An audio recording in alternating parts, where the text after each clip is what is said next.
Just 3 years ago, she had never been in an airplane because of a fear of flying. Now 25-year-old Jessica Cox is a licensed pilot, which is pretty incredible considering she was born with no arms. Les Trent with her story of triumph and courage. This pilot is flying with no hands, literally. Jessica Cox is the nation's first and only licensed pilot who has no arms. When I tell people that I'm a pilot, they're like, what? Jessica was born without arms, but she can do almost everything with just her feet, from putting in her contacts to texting her friends on her cell phone, even playing the piano.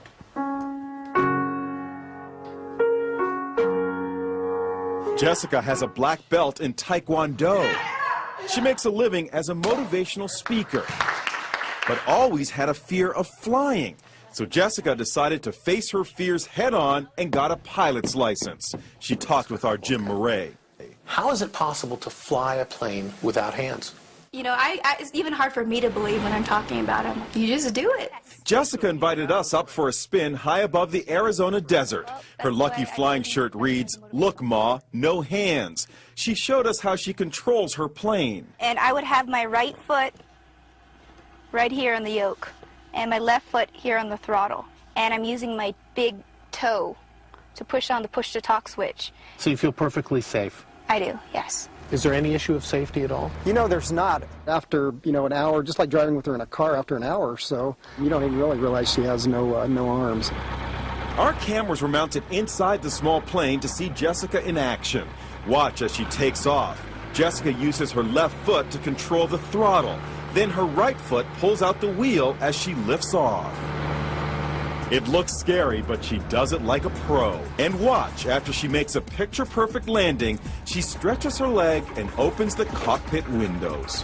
How was the flight? That was fun. Good for her. Doctors have never been able to come up with an explanation as to why Jessica was born without arms. Call it whatever you want. It's already a $100 billion a year business. If you take a look at this 40-year run on the dollar is designed economically to lose money every single year. So why would you save something that loses money every year?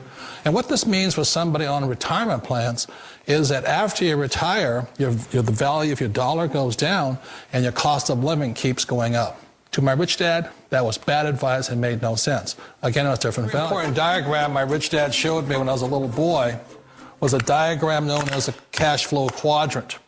And the quadrant is made up of the 4 different people who make up the world of business. So my rich dad said, in the world of business, there's E's. And E's stand for employees. An employee, he says, you can always tell who they are by their core values. And what the employee, whether the president or the janitor of the company, will always say the same words. The words are, I'm looking for a safe, secure job with benefits. That's what makes them an employee, because their core values are security. The other one of the 4 is the S, or the small business owner or the self-employed. And again, their core values will cause them to use the same words, which are, if you want it done right, do it by yourself. S means they're also solo. They're generally one-person act, or they operate by themselves. On the right side of the quadrant are the B's. And what Rich Dad said the B stood for was big business, or like Bill Gates. Forbes defines big business as 500 employees or more. And their words are different. They say, I'm looking for a good system, a good network, and the smartest people I know to help run my business. So they're unlike the S. They don't want to run the company by themselves. They want smart people to run their companies for them. And then the 4th of the quadrant is the I, and I stands for investor. These are people who have money work hard for them. These people are people who have people work hard for them. And these are the people that work hard for the rich here. So early on in my life, it was my poor dad who always said to me, you know, Robert, go to school and so get a high-paying job. And so my poor dad's core value was to be an employee. He wanted job security, promotions, a steady paycheck, and all this. And so it was my rich dad who said to me, he says, you know, Robert, if you really want to be rich, learn to build businesses. It made more sense to him to work hard to build a business, something you owned, and something you could pass on for generation to generation to your kids. Whereas my poor dad said, work hard, but my rich dad said, why would you work hard for something you'll never own and you can get fired from right away? Again, that was the difference in values. So my rich dad suggested I learn how to be a business owner and learn how to be an investor. And that's one of the big differences. On this side of the quadrant, these people here work for security. They work for money also. On this side over here, their key value that they want is they want freedom. They don't want to have to work at a job anymore. They don't want to have to work for the rest of their lives. So the beauty of building a business and learning how to invest is very simply that this is passive income. You work hard for a few years, but possibly for the rest of your life, income keeps flowing to you. Don't ever let somebody tell you you can't do something. Not even me. All right? You got a dream, you got to protect it. People can't do something themselves. They want to tell you you can't do it.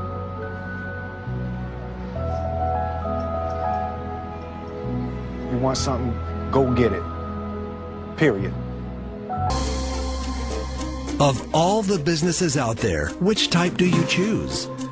One of the reasons I consider a direct selling business a perfect business is very simply because the company will work with you to get the business skills that make you rich. Always remember that it's not money that makes you rich, it's business skills. And that's why it's a perfect business. They'll take as long as you like to get the skills to make the money. And that's a lifetime skill thing. The other part about it is the low startup cost. You know, where else can you get in for under $500 and get these skills? For people who want to make the shift over to the B quadrant, which is what I would recommend for people, one of the beauties of a network marketing company is that you can do that for a very low price. And that's why I talk to people about considering network marketing. If you're to build a Microsoft, it would take you hundreds of millions of dollars. But a network marketing company allows you to start at a very low rate. They'll be patient with you. They'll take their time to transition over here. And the reason why that time is so important to most people is it takes time to change those values.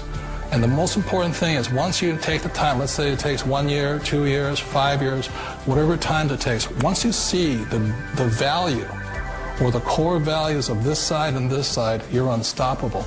Today, I would never go back and get a job. Why should I? I'd rather stay on this side, build companies, pay less taxes, and make more money. But the key is a person needs to change the values from my poor dad to the values of my rich dad. And that's one of the beauties of network marketing companies. They allow you the time, and at very low cost, they'll work with you to make that transition over there. The number one asset a person can build is build a business. That is the smartest thing you can do. Years ago, I decided not to follow the corporate ladder simply because, again, it was values. You know, my poor dad always said, go to school and get a high-paying job with the government or a big corporation. But my rich dad said, why would you work so hard at something you'll never own? You can't sell your job. You can't pass it on to your kids. So to me, it never made any sense. It made more sense to build my own business and hire other people. The other reason is that you really don't have much control if you're in the corporate ladder world. For example, you can get fired at any time. Or today we have what's called M&As, or mergers and acquisitions, where another company buys another company. So you could be a great employee, but the company that buys your company just fires you. Wait a minute. This sounds too good to be true. Like one of those get-rich-quick schemes. It's not a get-rich-quick formula. You don't just do it overnight. It takes time. I still remember the first time I made that transition was back in 1978 when I fully quit my job and I had to depend upon my company that I was building to support me. So I understand the fear. The beauty, the most important thing to remember is this. There's two kinds of people in the world. There are the types that will say, you'll never make it. And I had a lot of people, a lot of friends and family saying that. You're stupid, don't do it. And the second type were the people that said, go for it, you can do it.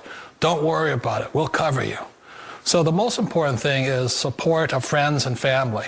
One of the beauties of a direct selling company is that they provide that personal support to you for as long as it takes you to make the journey from the left side to my rich dad side. One of the challenges of being self-employed is that you're your own boss. You're the solo act. Like in the S quadrant, you're the individual. You do it on your own. Whereas in the B quadrant, you're a team player. You have to depend upon your team and count on your team. So the problem with being an S is that, let's say you're in a traffic accident, there goes your income. And let's say you get older and you haven't set enough money aside to retire on, that means you'll probably have to work for the rest of your life because you don't have anybody else to fall back on, not a team to count on. So one of the problems with the S, although most people say it's the most satisfying of all work, it is a solo act, and you're totally on your own. Personally, I'd rather be a member of a team if they can count on me and I can count on them. We all know the world has changed, but sometimes the hardest thing to change is ourselves. And being an old guy, I sort of know the older I get, I sometimes get more set in my ways. And I think that's one of the things that a direct selling business offers people, why it's the perfect business. They allow you to take your time to make the mental, emotional, and physical changes required to move from the left side to the rich dad side. I think that's a big thing. It's a very gracious, it's a very elegant way, it's a patient way of supporting you in making the changes of your life. So please remember, change always creates upset, but sometimes we all know we have to make those changes. And if you know it's time for you to make that change, then the perfect business may be a direct selling business for you.